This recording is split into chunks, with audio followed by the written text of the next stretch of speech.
定是他会不印那些东西。哦。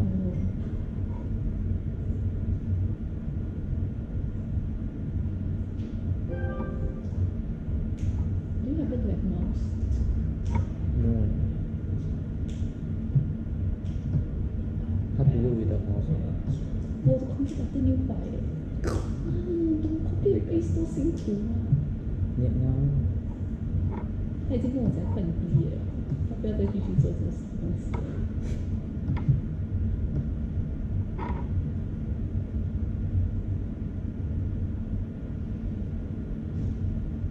I need to go my topic. So many things. You need to what? I need to smoke my profit. Serious?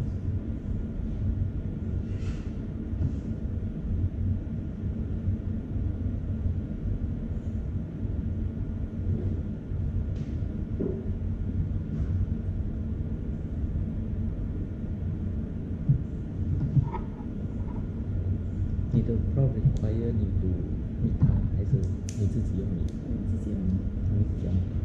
我觉得我不密他，我不知道还有什么，等下。我的因为我的还蛮对 examiner common quiz 不出，他是那个教那个教你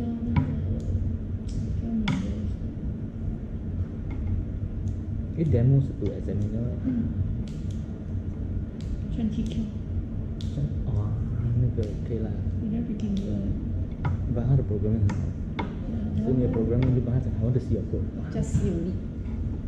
MATLAB 跟他的 code 又不一样，他教的一个 code。Mirror out， 是吗 ？Mirror out。Wait a few more minutes. If you have any questions, this is a good time for you to ask questions. Prof, the final exam is essay based? Exam? The final exam, is it essay based or? You look at the previous year exam papers, you find out. Not essay, is the calculations, 60% calculation and 40% concepts, equations, like that. Now, you could say it's essay, but it's definitely calculations. If you look at previous year exam paper, it will give you a good idea. It's going to be similar format. And during week 12, I will go to revision class and I will go through some model questions and answers. So that hopefully will give you some idea. Quiz is on 2031. Okay, quiz is similar to practice quiz number 2. And we'll cover material from topic 13 to the last topic. Even though we may not be able to finish everything during tutorials, we'll try to finish all tutorials next week. We do 10 today, and I think 11 and 12 will do next week. Hopefully we'll finish.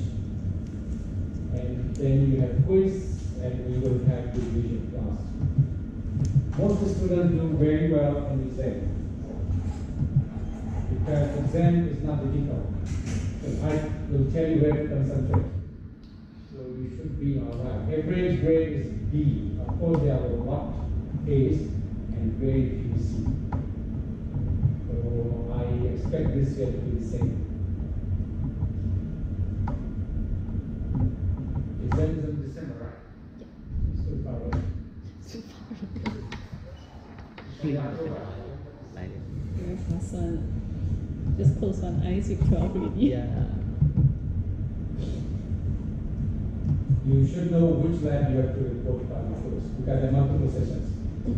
So don't go to the wrong lab because 15 minutes, and you move from one lab to another, it will be gone.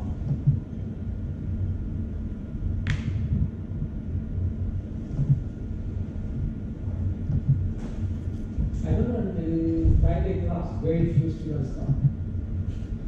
My class in the morning today, and it's only, I think, 3 students. So I suppose I'm 36. 9:30, and students think it's too early. I suppose they go to different classes because we don't take attendance, so you can go to any class, it's your choice. Are you in final year or third year? Final. It's not far away, next year. How's your projects going on? It's not working.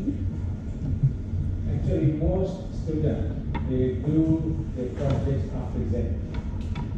So December and January, these are the most important months for you. Finish your exam, then you concentrate. Actual work for a project is 6 weeks. You sit and do project properly, 6 weeks is more than enough. You should be able to do everything in 6 weeks. January finish, February writing, March, April gone. Time passes very fast. I'm sure you just remember, like yesterday, you came 20, like you soon will be leaving. That's life, right? Yep.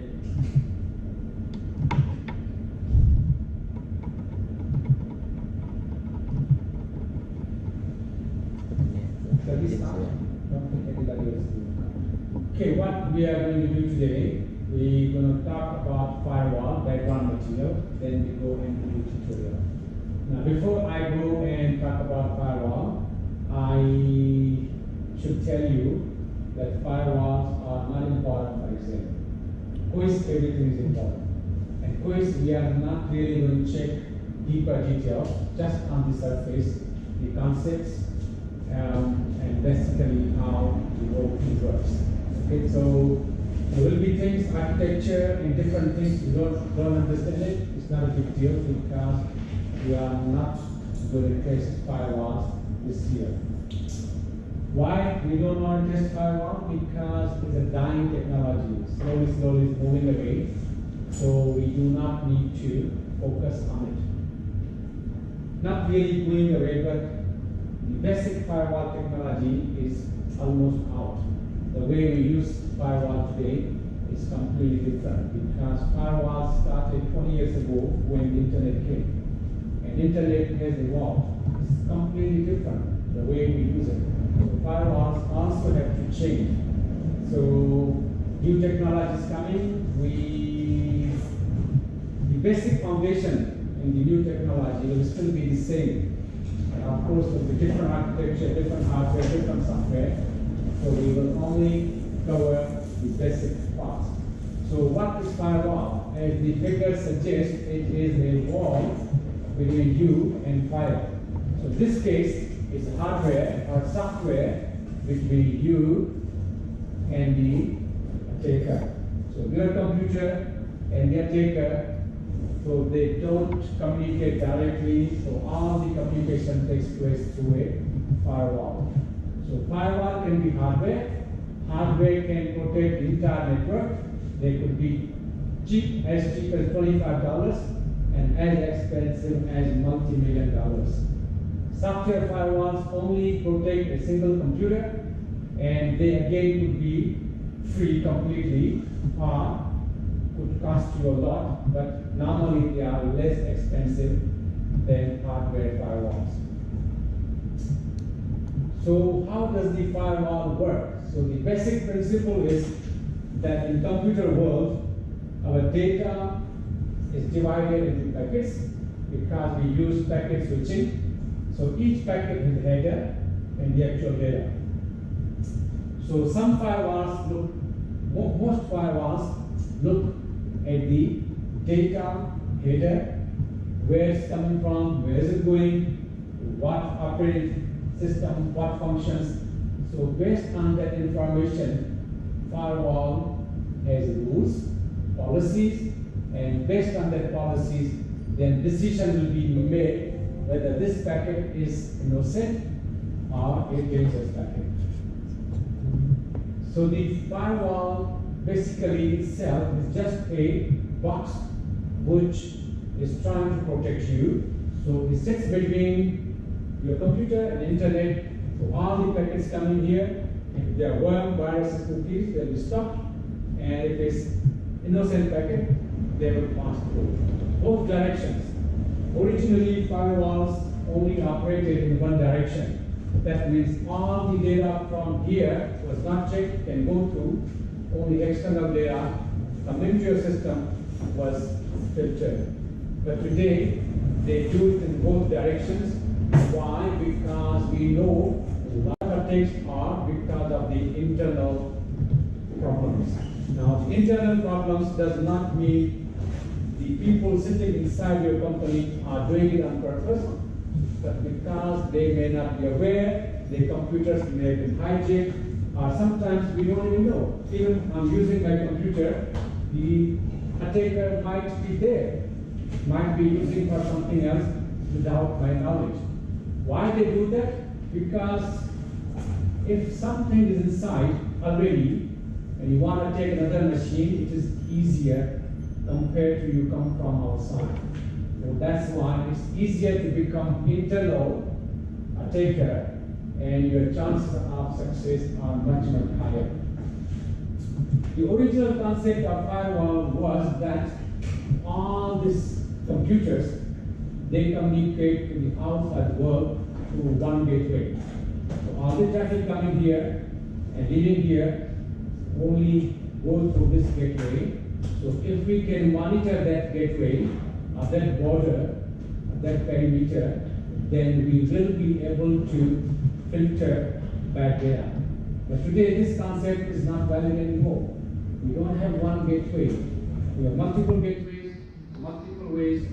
So the communication from this internet doesn't have to go through. It can come through here different ways because we have many networks, sub-networks, and we have the mobile systems, wireless communication, and we have the people who are cooperating outside.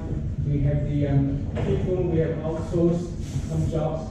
So all those people don't have to go through this gateway. They can already be there, or they can come through directly here. That's why this concept is not valid anymore. But still, some traffic in some companies, the major traffic does come through this gateway. So in firewall, basically, this is your outside world. This outside world is called untrusted, and this is your internal world. This is called trusted. So the data can come into your system, the data can leave.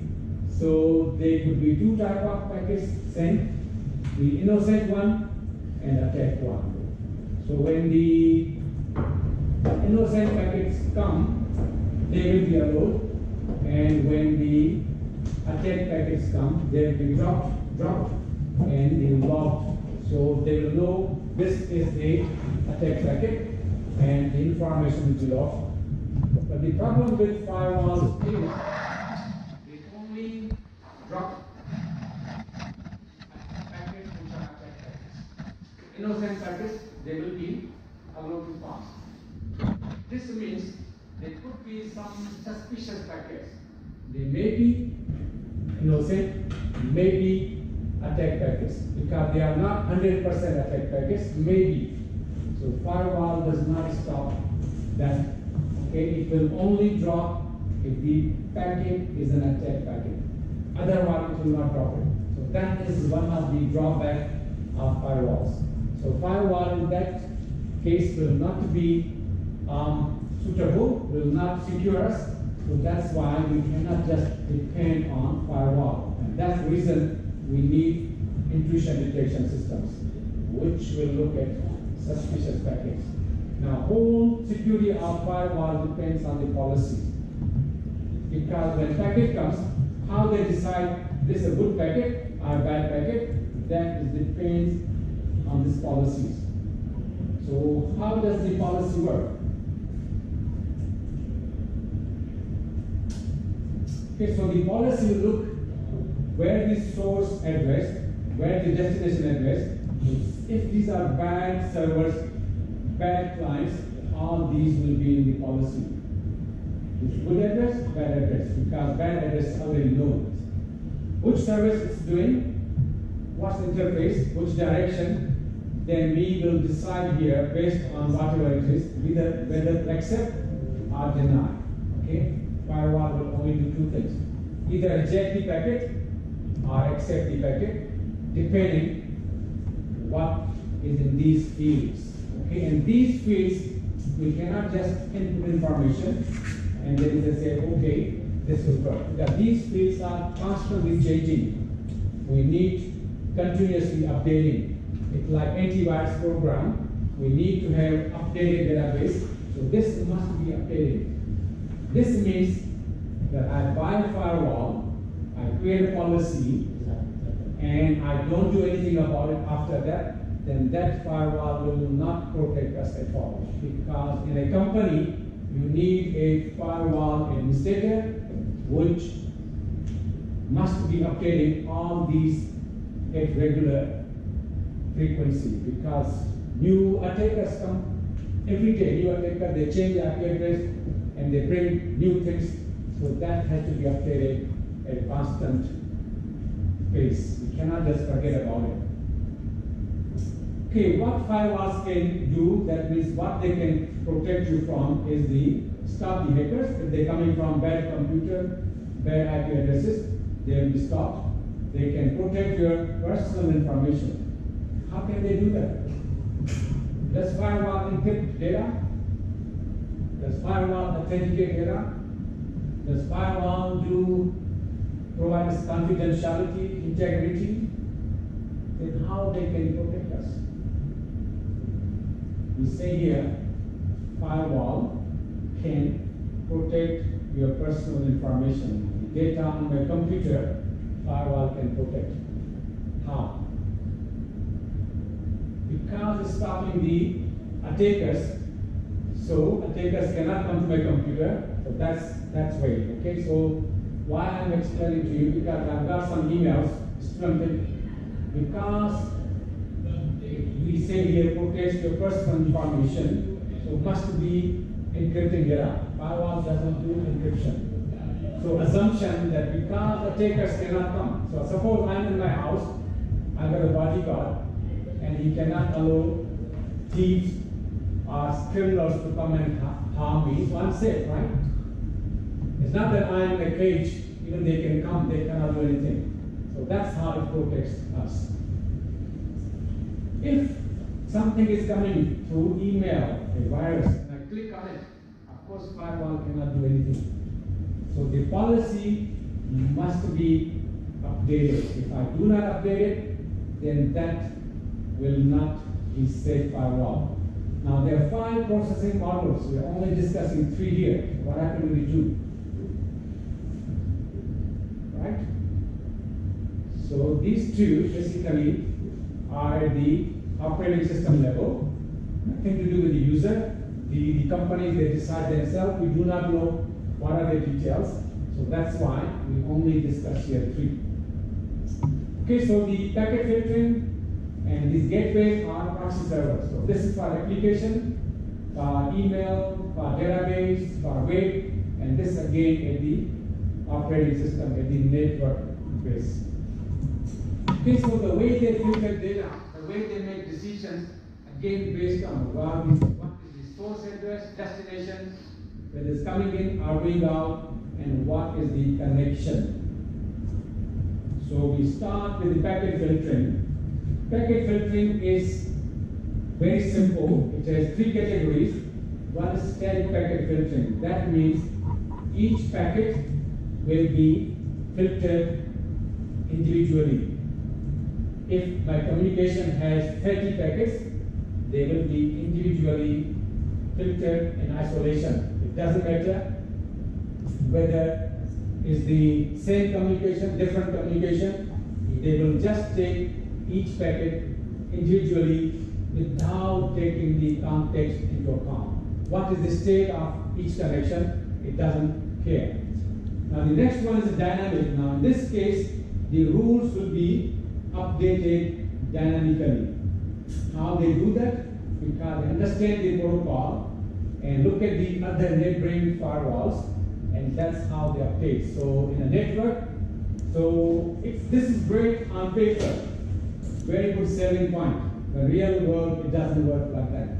So these rules, which were supposed to be helping us updating, modifying, they become real headache. So this doesn't work properly in real world.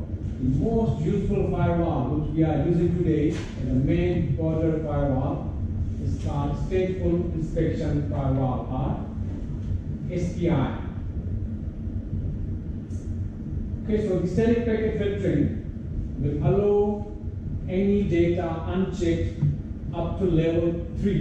You know, in networking we have 7 layers, so it will allow up to level 3, and then it will check whether a packet is good or bad. If it is good, it will allow it. If it is bad, then it will stop it. Now this problem of this is because it does not take the state of each connection into account, so there's possibility of denial of service attack. Now this I'm going to explain to you later on during the actual tutorial questions, because at this stage it might confuse you. The same thing, this I'm going to explain to you later on. So the static packet filtering is good, but because it only doing each packet in isolation, it only looks at the header, it cannot provide us from the attacks which could be hidden in the actual data of the packet.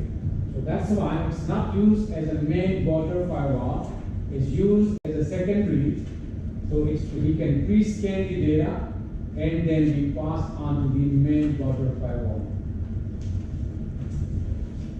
The SPI, Static Packet Inspection Firewall, that is the one which we use it here today. So this main border firewall is basically the SPI. Now what does SPI do? SPI basically, in addition to checking the header, it also checks the state of each connection. It requires more processing because it's doing the filtering, plus it also is checking the actual connection. So what is the connection state? Each connection has 3 states. So when a message comes, in message there will be packets. So the first packet will open the connection. The remaining packets will be part of the existing communication. The last packet will close the connection. Suppose my message has 10 packets. So packet number 1 will open the connection. Packet number 2 to 9 are part of the existing communication, and packet number 10 will close the communication. So if a static packet filtering, it will check all 10 packets. Packet 1, packet 2, packet 3, doesn't matter whether it's the same communication, different communication, first packet, last packet, it will check each packet in isolation.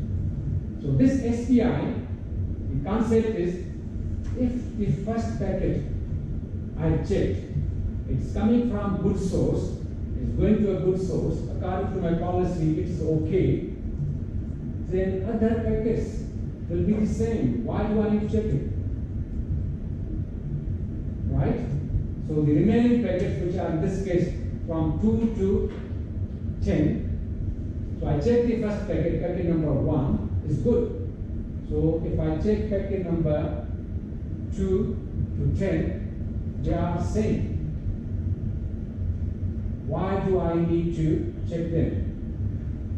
So that's why it will use that spare time to check the actual contents of packet. So if you look at this diagram, 99% packets do not need checking. Only 1% needs checking.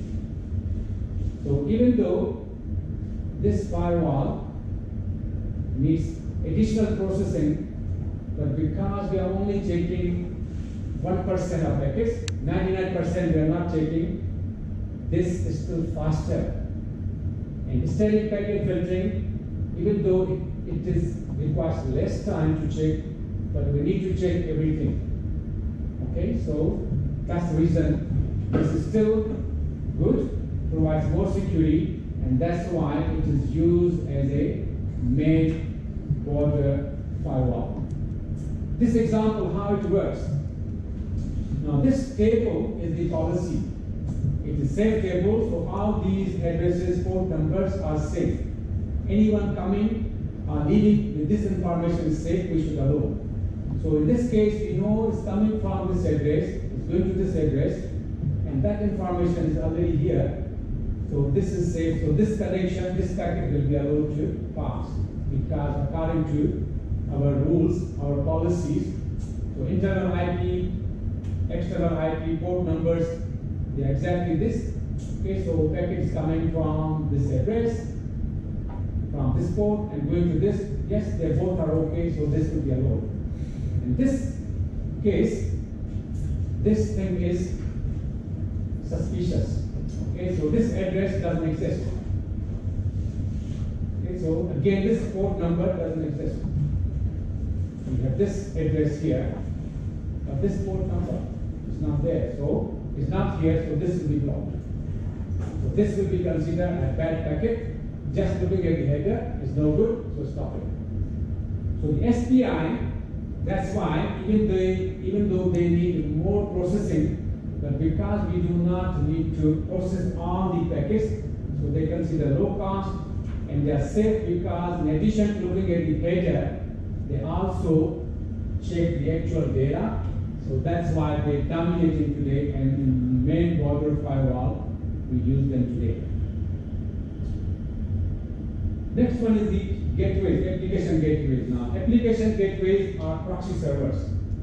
They need to be put against each server. Suppose I have web server, I need proxy server for that.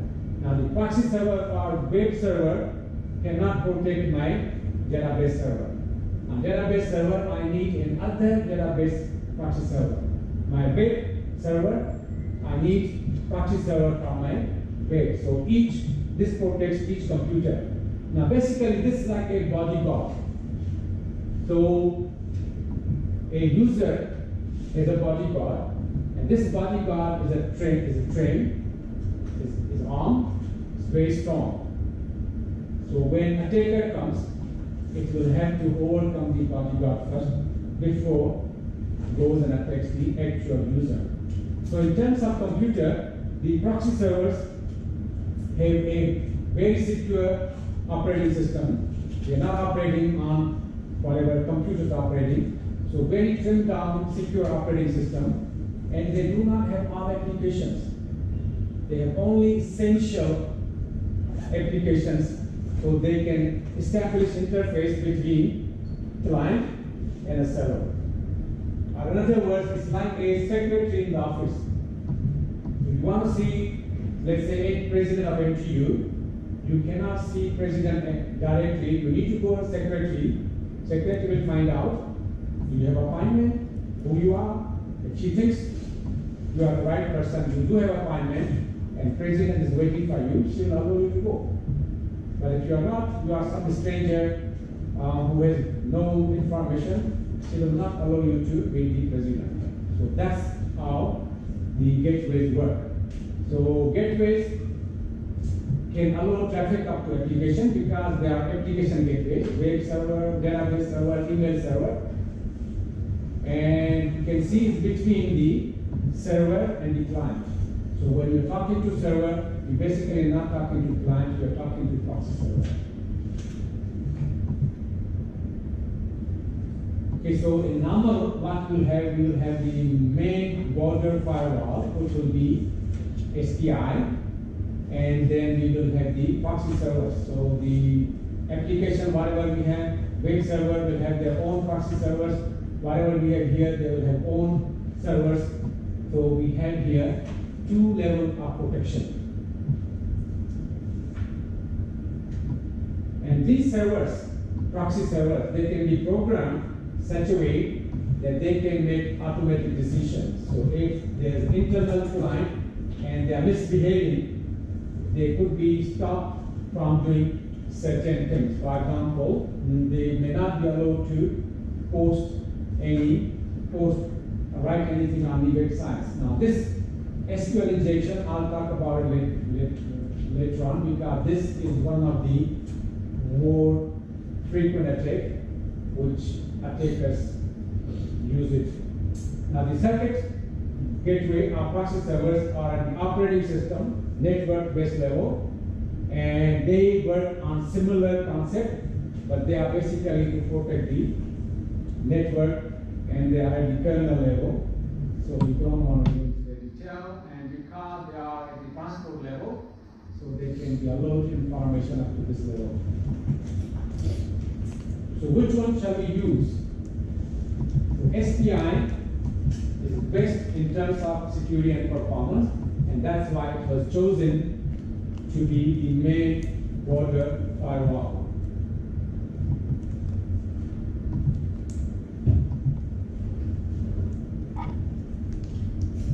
Now firewalls can be categorized by generation. First generation is static packet filtering. Second was the proxy servers. Third one was SPI. Fourth is dynamic packet filtering. That is, as I mentioned to you before, it doesn't work up to its full potential. And the last one is for the networking at the operating system level. Now these firewalls, we cannot just say this is better, we use this way. They can be put according to individual or company requirements. Now the way we can configure them is called the architecture. The configuration will depend on how much money we have, what we want to do, and our ability. So the most simple one is the static the packet filtering, and the static can be dynamic, mostly can be SPI. So this packet filtering basically is a router, your hardware, and this is your internal network, which is a trusted network, and this is your external network, which is the untrusted network. So all the information coming from here will have to go through this router, and according to the policies, if the packet is good, it will be allowed in both directions, and if it is bad, it will be blocked. The next one is called screen host firewall. Now, screen host firewall, in addition to packet filtering router, we also have another dedicated firewall, and that's most likely a proxy server, and it's called the bastion host.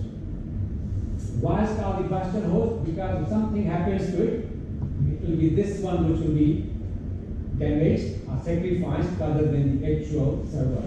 They also called DMZ, demilitarized zone. So these are computers which have very secure operating system, very limited applications.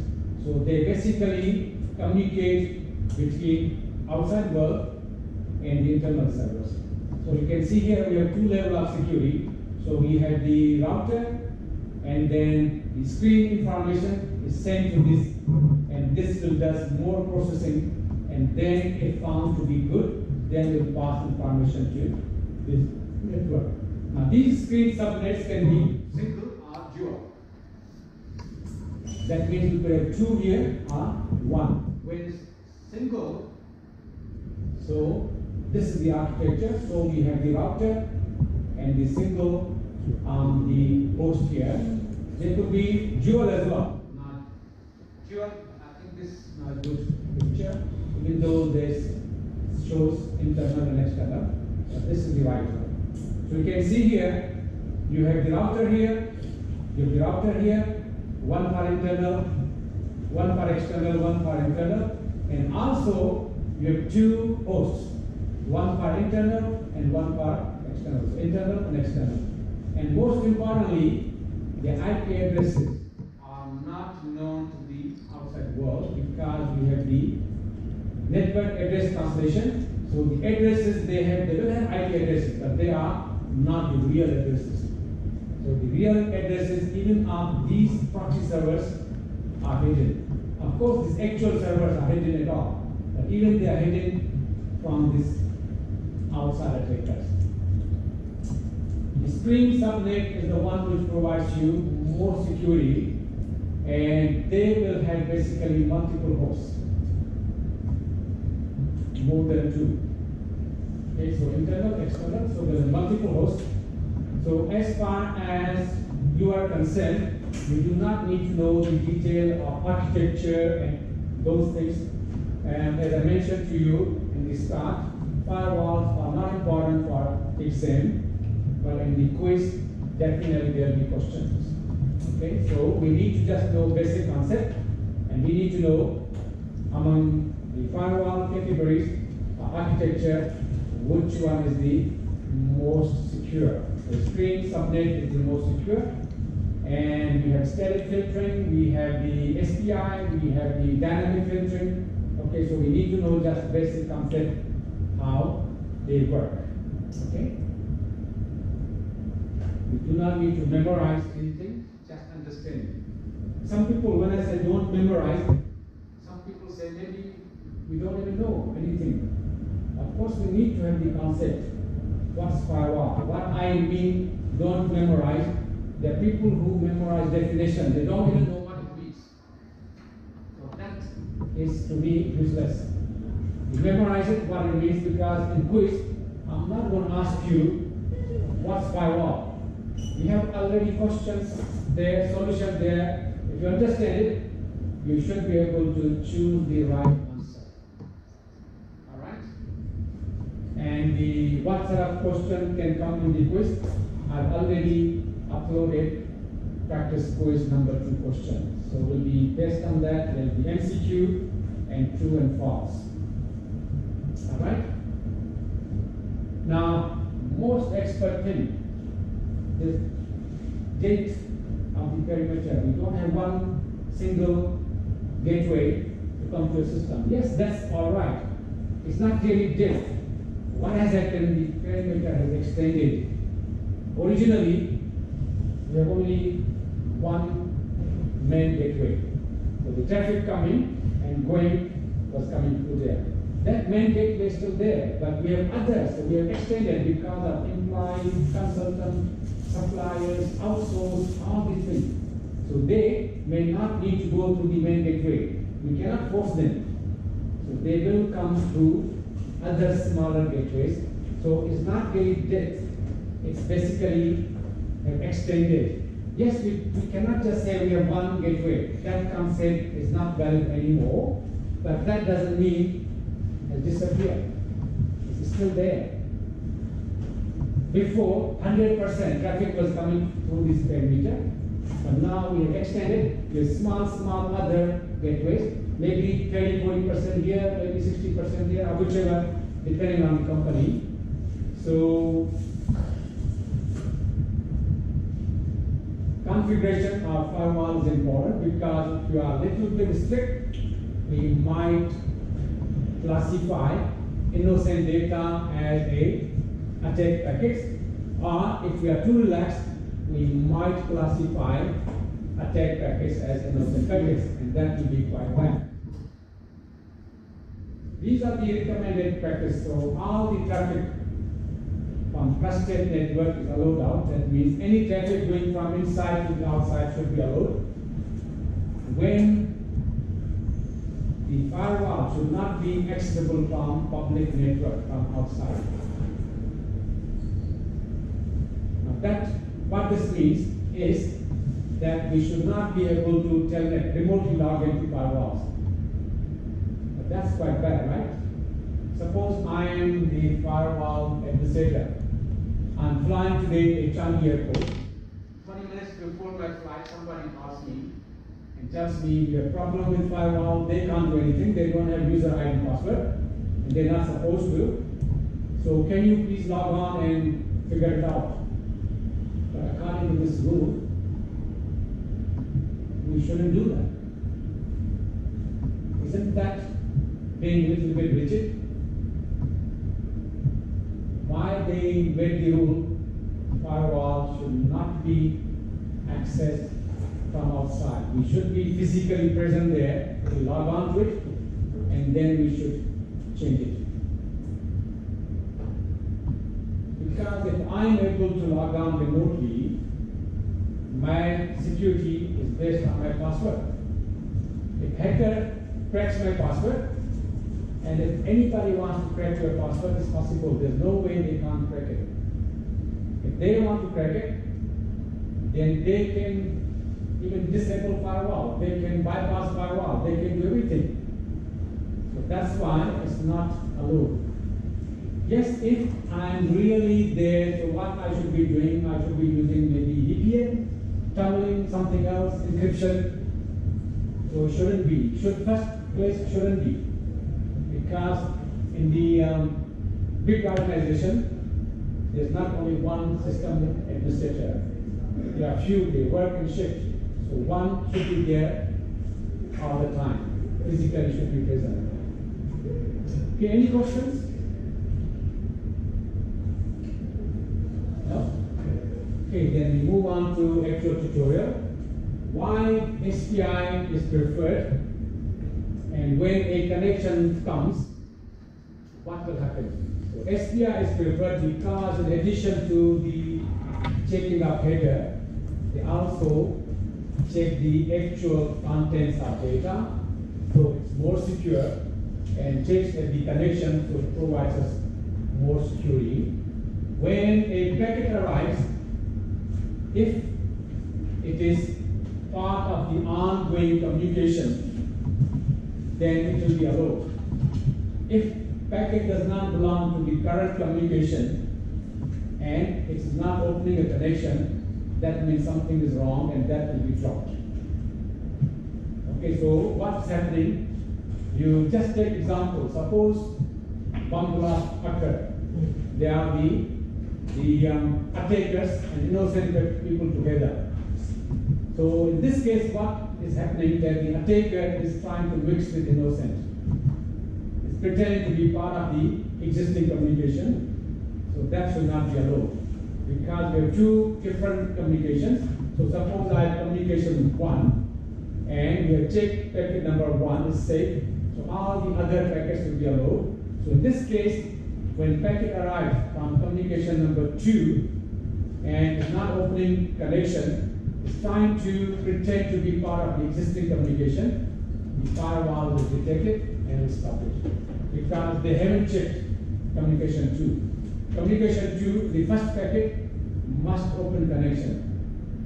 Then they will check whether it's good packet or bad packet.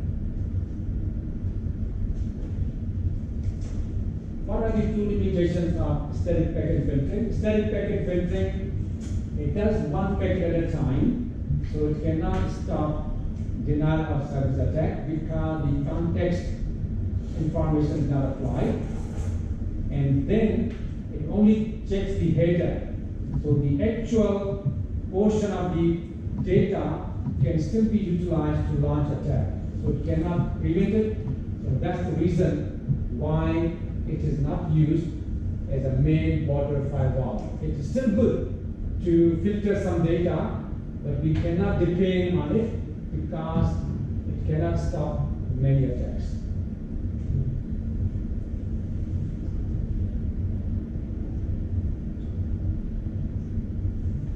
How can you become, so you can bypass, right? So you become internal. How you can become internal? When you go to the airport, you're traveling, there's free Wi-Fi, right? They don't give you, you don't know their passport. You check in, passport immigration, you're already inside, and you go and see them. That's Singapore airport, right? You go and see them, and the guy has this huge, pile of those little slips. And those little slips have the password written. All those slips, thousands of them, has the same password. It gives to you.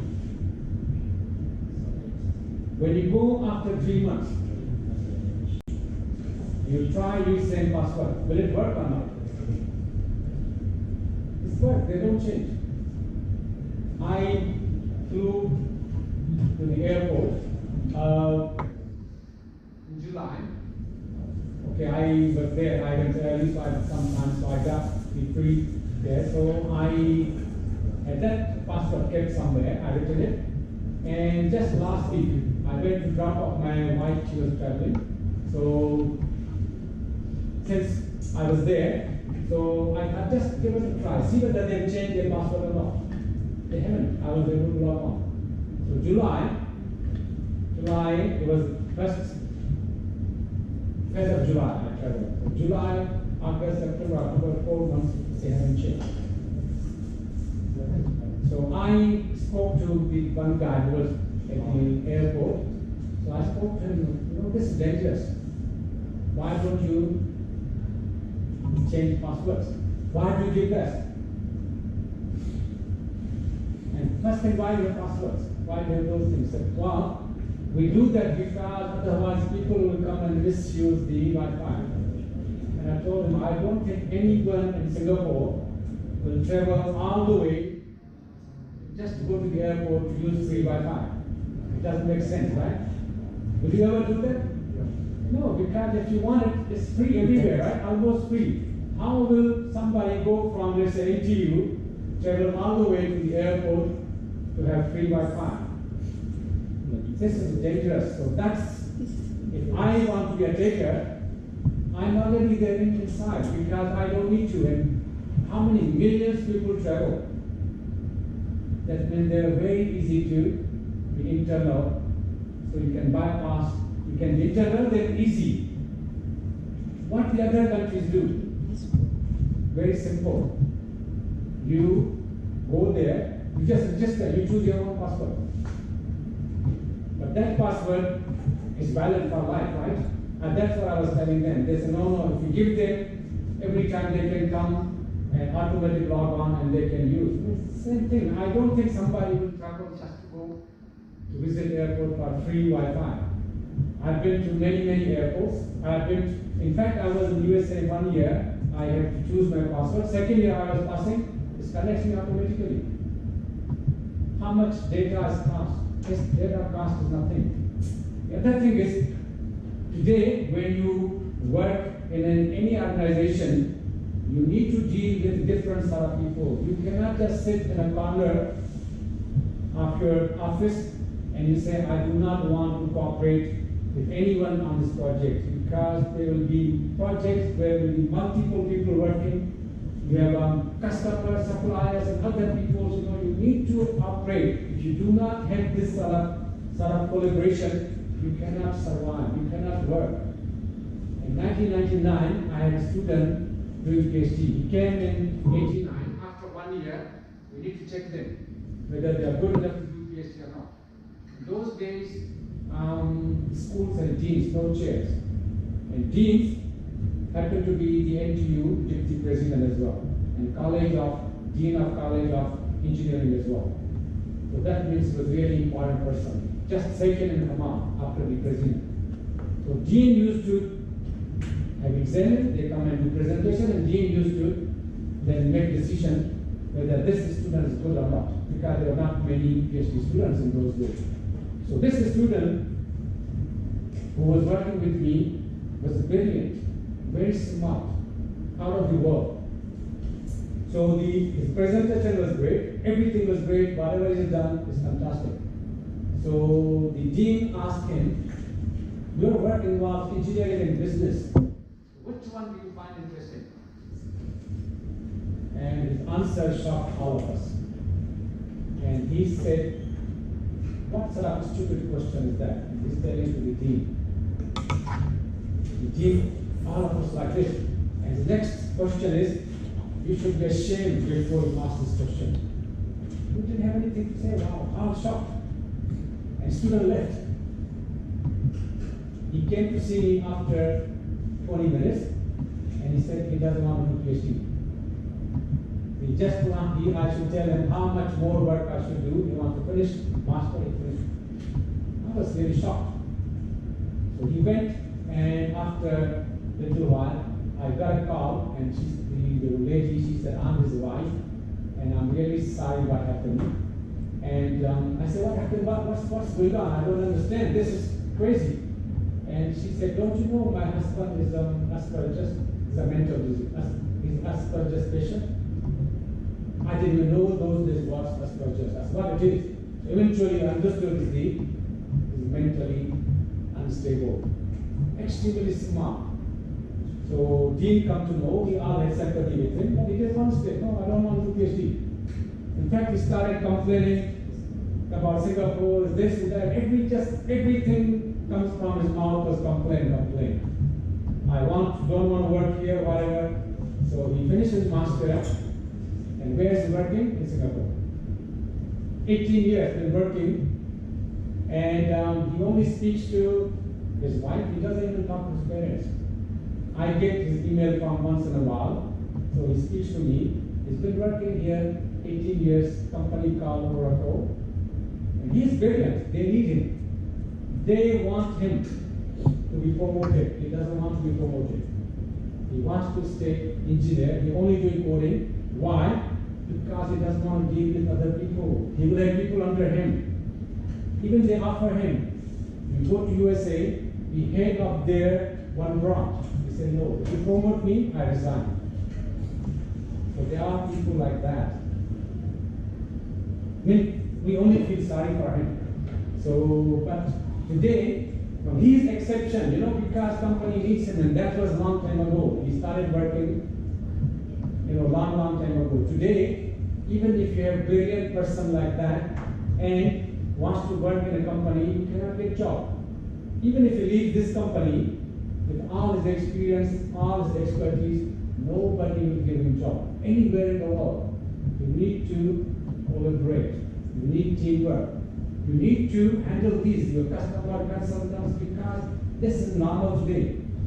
There's no way you can see how will just want to do. Even in teaching, you have to deal with people. I tell you, I have to spend sometimes whole nights talking to people, suicidal. Go and see them in their homes. They don't open the doors. They don't want to listen to their family. It's not simple. Of course, majority of people are okay. Why? In UK was a nightmare.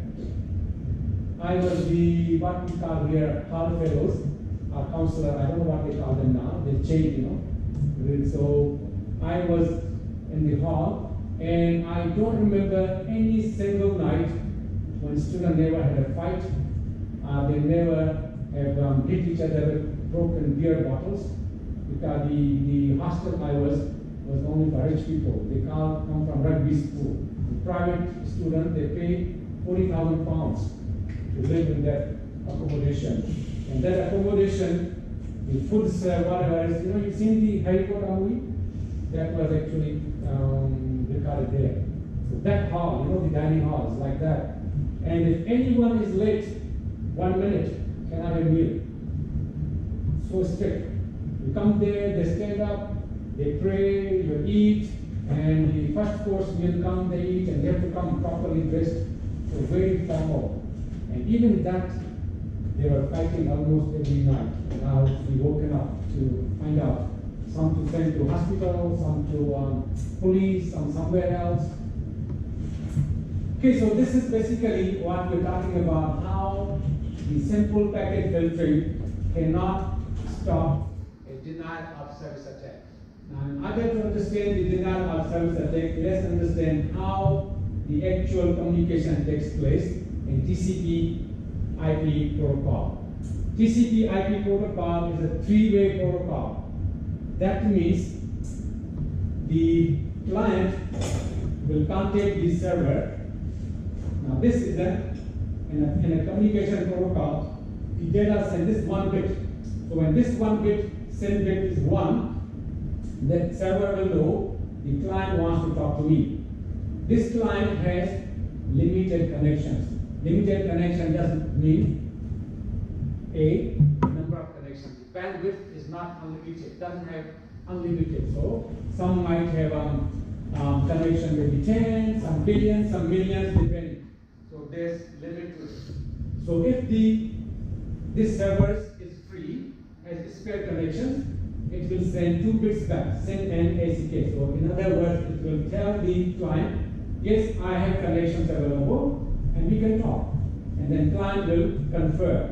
So 3-way, I want to talk to you. Are you free? Yes, I'm free. Okay, confirm the communication.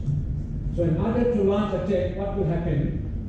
The client keeps sending requests, keep receiving reply, but never confirms. So this ACK, this acknowledgement never happens. So keep sending more, keep sending more. So this server will wait.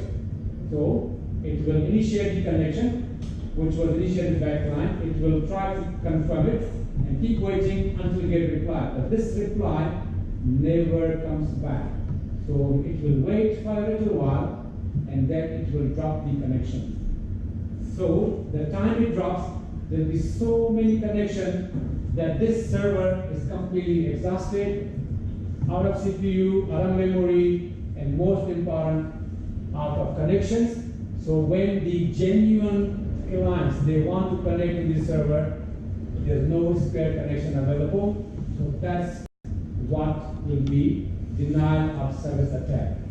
If we are using static packet filtering, when connections are coming, it doesn't know who's sending it. Each packet is different, so cannot be stopped.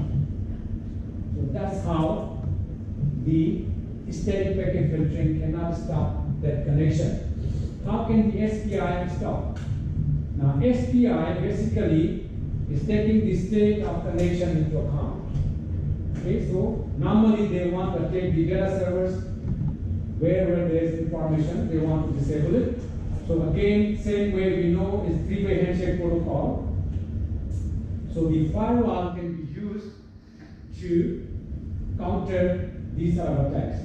How it can be done? This is the firewall code. So we have 2 types of packets coming. One is the TCP and other one is the SYN. Okay, so the client and server, they communicating. So one message is coming from the client and one message is going from the server. So that's how communication is taking place. So the SYN packet, TCP packet, if everything is okay, except normally, but if something is suspicious, that means we have 5 requests coming. 1 has established and 4 are not established. They are half open. So when something up to that scale happens, something is wrong. So the SPI firewall will be counting these. So we are counting the TCP packets, SYN packets. So we can program it when ratio is high. So rather than accept, reject it. So using SPI, because SPI is taking the context of connection into account. It is the simple packet filtering, it doesn't matter. It's coming from same client, different client, because only checks the packet, single packet. So that's why firewalls can be used to avoid denial of service attacks. Why do people attack?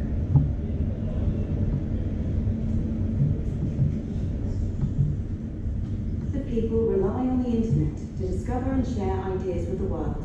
However, websites are vulnerable to deliberate attacks, preventing people from accessing them. One way of bringing a site offline is by overloading a website with unwanted traffic. When someone maliciously uses several computers to do this, it's known as a distributed denial of service, or DDoS attack. To create a DDoS attack, an attacker will often start by building a network of infected machines, known as a botnet, by spreading malicious software through emails, websites, and social media. The botnet can then be controlled and commanded like an army to send an overwhelming volume of traffic that can take a target site offline. Botnets can also be sold to anyone who wants to pay for a targeted attack. DDoS attacks can be surprisingly cheap and easy to initiate, and anyone, anywhere in the world, can take almost any site down, no matter its size. Small, independent sites are at particular risk because a relatively small flood of traffic can take them offline, as they don't tend to have the resources or infrastructure to defend themselves. People take advantage of this vulnerability by using DDoS attacks to influence political events, and silence opposing voices in media.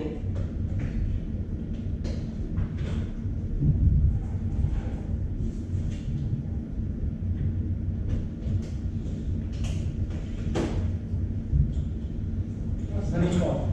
Have you heard of honeypot? No? It's part of honey. If you want to catch flies, would you use honey or vinegar? Honey, right? Honey attracts flies. So same concept is used in computer world. So honeypots are basically fabricated servers. They look like that they have very useful information, but all that information is fake, useless, and the security is not very strong. So according to user point of view, attacker will see this honeypot, will be attracted, and because there's not very strong security, they will be able to break into it. So user has two objectives. One is to keep the attacker busy on the resources which are not useful, and the second one is to find out how the attacker is attacking us, and once he has entered the honeypot, what they're doing, so we can prepare ourselves how to protect in the future. Now, when hacker sees a honeypot, do they know it's honeypot? Definitely they know it's honeypot. They are smarter than us. If he knows it's honeypot, will they attack it? 100% they will. Why?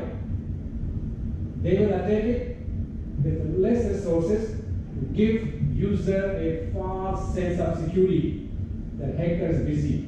That's what user wants to do. And at the same time, they will be attacking our real systems.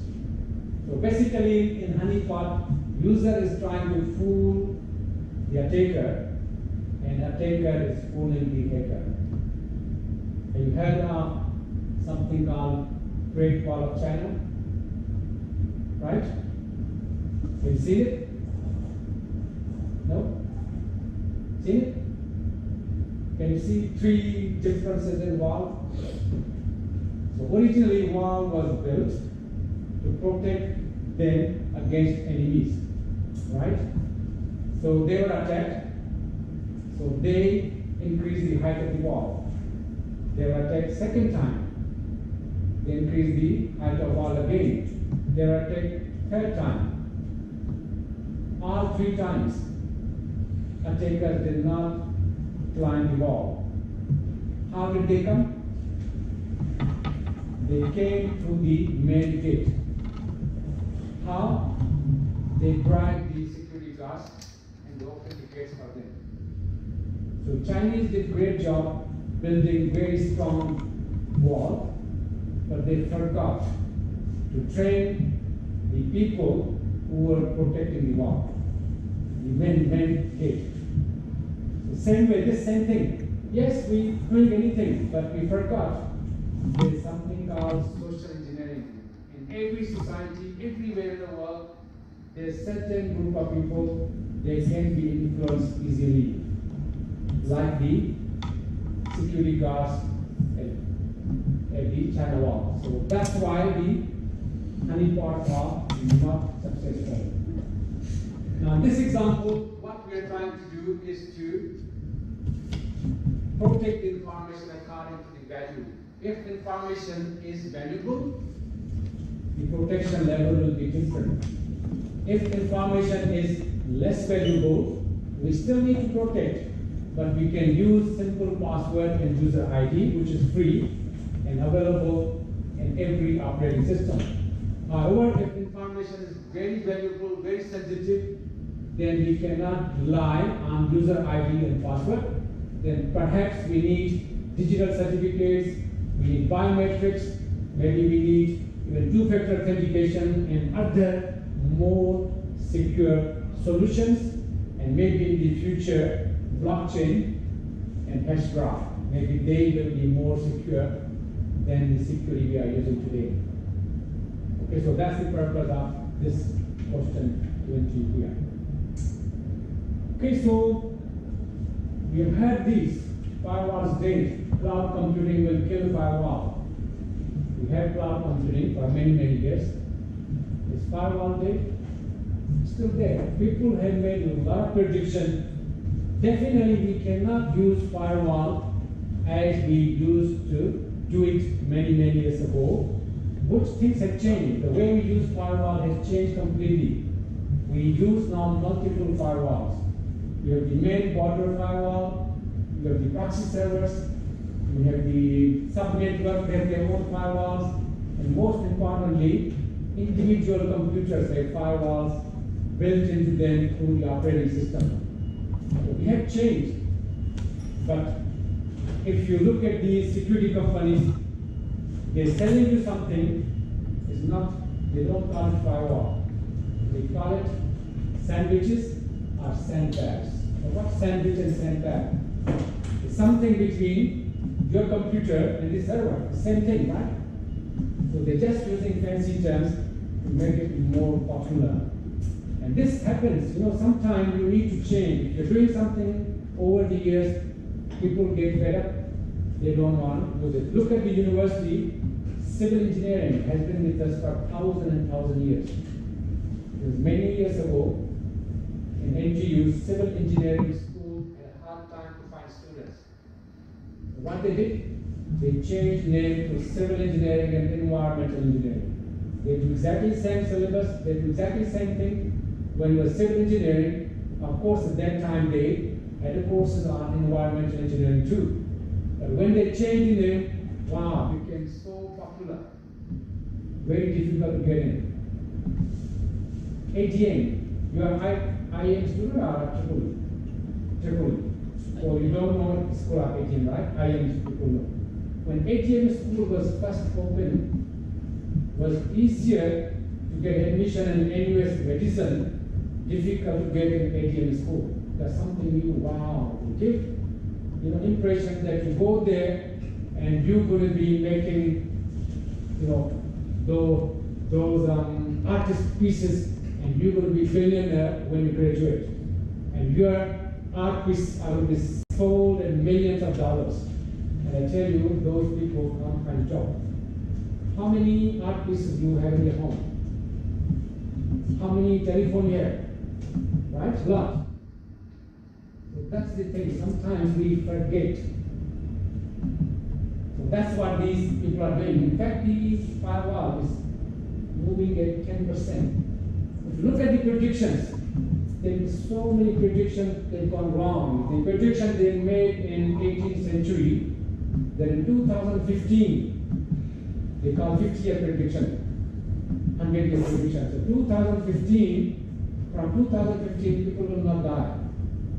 They will never get old. There will be farm shops where you can go and buy nose, ears, whatever hands you can buy. It's not possible, right? We don't know. Now they're saying next 50 years. So those predictions are all wrong. Even Bill Gates says there's no way anybody will need more than 64K memory in their computer. But that prediction is not true. Today, we have memories in gigabytes, not sufficient. Okay, honeypot, we already spoken. Social engineering. These computer hackers, they are smarter than us. We cannot just rely on logic because we are human beings. If we were not human beings, we wouldn't be doing what we are doing. Okay, then life will be completely different. So there will always be something in every society. There will always be people, and they will be easily brainwashed, and they will be easily tricked. Doesn't matter today, future. So that's the reason honeypots doesn't work anymore. Now, if I ask you to go into a submarine, which is 3,000 feet or meters under the water, and use your normal computer, can you use it? If I ask you to go to Antarctica and use your computer in minus 40 degrees centigrade, will it work? No. So, firewall concepts are the same, but when used in industry, environment is different. So we need different. So same concept, but we need to do different because in industry, the network is this SCADA. Okay, and that what we need firewall here is more secure, which can withhold the temperature, all these things. So it's different. Even the we have IoT in the homes. You know how many devices connected to your computer, internet at the home? It's IoT, Internet of Things. Multiple devices connected. But the environment in industry where in manufacturing those devices are talking to each other in different environment, it's different. They call it IoT, Industrial Internet of Things. And they have same principles, same algorithms, but because they work in different environment, so the material and even the operating systems all need to be a little bit more secure than ours. Okay, so password cracking, so which one is easier? Password cracking, we need to crack the password. Here we need to find the key to hijack the session. What's buffer overflow? Buffer overflow and SQL injection, they are the same. Have you studied microprocessor? Did you remember something called stack, S-T-A-C-K? Stack is a temporary memory. In computer software, we have programs, and within programs we have subroutines. So when our program is coming line 1, line 2, line 3, and suddenly a subroutine is called, so the main program has to leave the control from main program, jump to subroutine, execute the subroutine, at the end come back to the main program. So all that information has to be stored in main program, which location I left, and where I have to go, and where I have to come back. So that information is basically kept in a memory called state, and in computer world, in software engineering is called buffer, and in database is called SQL injection. So how can the attacker misuse it? By changing the address. Let's take a simple example. Suppose I am called by NG president. I am in this room is 93. Suppose room 92 is full of criminals, their guns and bombs and whatever. So when I go to president's office, I should come, when I finish whatever I'm doing, first thing I should remember which room I left, where I'm going, when I finish, where I should come back. So I should come back to room 93. But somehow, the attacker has changed my memory, and rather than going back to room 93, I go to room 92. And 92 is full of danger. So same thing happens. So buffer overflow means when they play tricks, the buffer works in the first and last hour. Okay, so the memory will be such. So we have one state here, another one. So the last one in will be the first one out. So these are return addresses. So they play with them in such a way, they insert more data. So rather than coming back to the right location, we go to wrong address, and at wrong address there will be malicious software. So that's how it is done. So even for buffer overflow, the hackers, attackers, they need some effort. Denial service is very easy. Just traffic jam. Okay, so we already have discussed, it's called SYN flood attack, where TCP, the three-way handshake protocol, is not used fully. So that is called partial communication. So that's the result is SYN flood attack. So we flood the system by sending too many requests, and some requests, most of them are not completed. So that's why the server is completely exhausted. Okay, so disallow all traffic. Once your server is under attack, denial of service attack, what can be done? Disallow all traffic that's not encrypted. That's not because we want traffic which is not encrypted. Encrypted is difficult. Disallow traffic from the untrusted network. Disallow traffic that comes from inside network. We also saw that all the traffic from inside is the trusted network. There should be a row. So 1 and 3 are definitely not the right answers. Only are left between 2 and 4. Disallow traffic that comes from outside the network. Disallow all the traffic that comes from the untrusted network. So which one is right? 2 or 4? I said here 2. What's different between 2 and 4? They're the same, right? Untrusted and outside world, they're same. So in this case, both 2 and 4 are right. The purpose of putting this question this way is that most people think the untrusted and outside, they're two different things. They are not.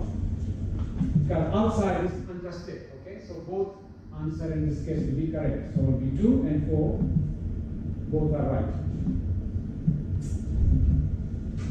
This question came last year, and many students got this question last year, because questions are randomly selected. And there was one answer which has the 99% student chose as the right answer. Can you imagine which answer was it? What's the right answer, first thing? It's anything that can be hardware, software, a combination of both, and based on security policies, they make the decision. That's firewall, right? But you know what was the popular answer? Blister pack. What blister pack has to do with the computer world? Blister pack is when you blister, you go and get something from pharmacy, right? It's nothing to do with the computer. This is software engineering, not GT diagrams, and this is server. So sometimes I just don't understand how a student can choose these answers. It's like you have broccoli and a meat, chicken and broccoli. Which one is meat? People think it's broccoli is meat. Is broccoli vegetable or not? They don't categorize broccoli as vegetable. They change. They say avocado is a fruit. And you know, today you can they produce chicken in the lab, real chicken, not those the made from tofu. They take DNA and they produce meat in the lab. That chicken is still running, the one they have taken the DNA, and they prepare the meat. And what they did, they prepared the chicken nuggets, one from the chicken, what we eat every day, and other from the lab. And they gave to people, and nobody could differentiate which one is what. Today, lab meat is still expensive, but they're saying in 3 years' time, we could be having beef, lamb, chicken, pork, whatever, all prepared in the lab. We don't have to slaughter animals anymore. That progress they make. Okay, firewall will examine the contents of the packet as well as the headers. So which one is that? Stateful, stateless, personal, boundary. Stateful firewall is the one which checks the header and also the contents of the data. Stateful firewall, in order to know which one is the first packet, which one is ongoing packet, which one is the last packet. So what does it need for? Where does it store that information?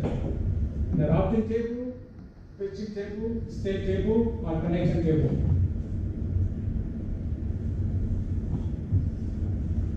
It's keeping information about the state of the connection, so must be a state table. Okay, is it the first, is the middle, or is the last?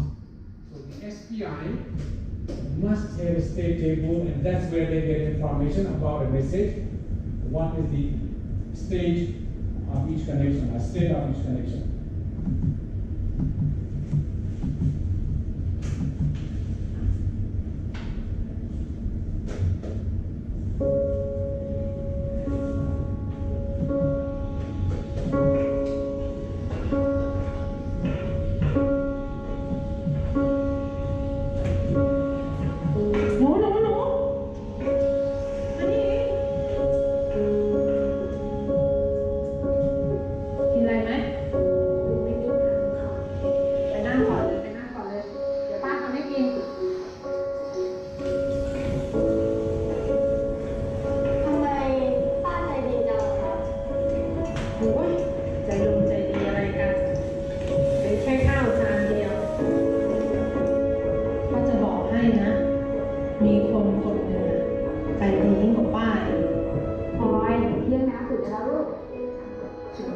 จู้จี้จุกจิกอ้าวไม่ดูแลตัวเอง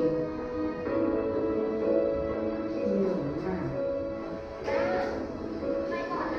ไม่ถูกใจเราสักอย่าง ทำไมแม่โทรไปไม่ติดอ่ะพ่อก็รีบกลับมาแล้วนี่ไงป่านนี้ไม่เคยรีบใช่ไหมพ่อก็กลับมาก็แม่เป็นห่วงเนี่ยแม่อ้วนปล่อยโอยมากอ่ะ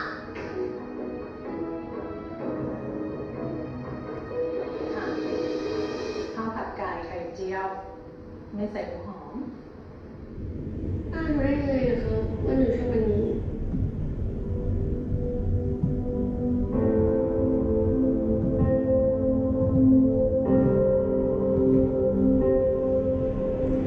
โทษนะคะ เคยเห็นเด็กผู้หญิงนี้ไหมคะ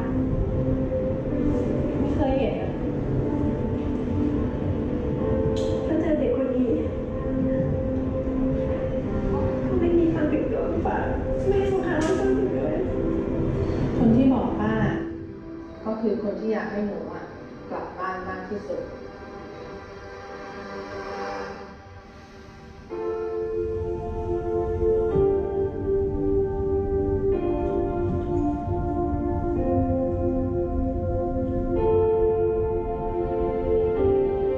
พวกนี้ลูกสาวเลยนะสอนหนูอยากให้แกกินของดี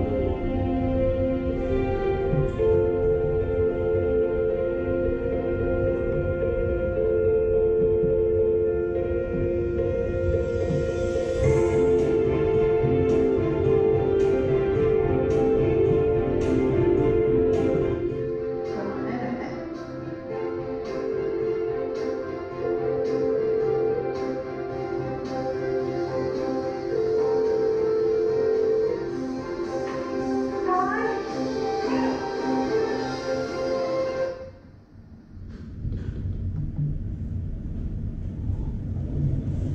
I will upload these solutions and we will do tutorial 11 and hopefully 12 next week.